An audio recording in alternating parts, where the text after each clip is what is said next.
Ngày hôm nay ta cùng họp hắn nơi đây, mọi người bên nhau ta hát mừng sinh nhật. 1, 2, 3 ta cùng thôi tắt nên Happy birthday to you.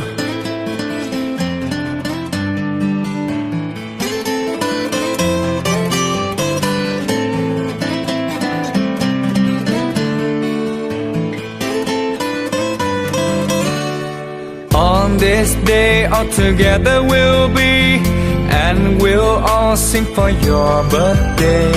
1, 2, 3 we blow out the candles.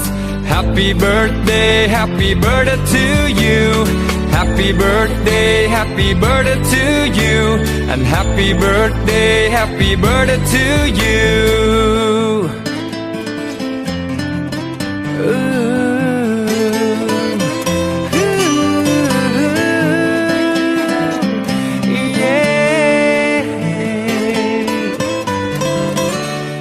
Ngày hôm nay ta cùng họp hắn nơi đây, mọi người bên nhau ta hát mừng sinh nhật.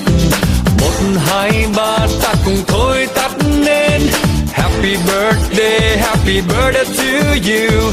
On this day all together we'll be, and we'll all sing for your birthday. 1, 2, 3 we blow out the candles. Happy birthday to you. Happy birthday to you. And happy birthday to you. Yeah.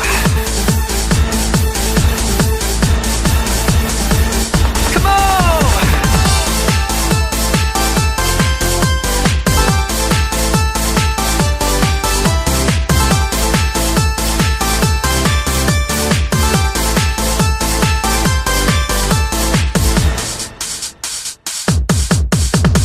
Ngày hôm nay ta cùng họp hắn nơi đây, mọi người bên nhau ta hát mừng sinh nhật. 1, 2, 3 ta cùng thôi tắt nên Happy birthday to you. On this day all together we'll be, and we'll all sing for your birthday. 1, 2, 3 we blow out the candles. Happy birthday to you. Happy birthday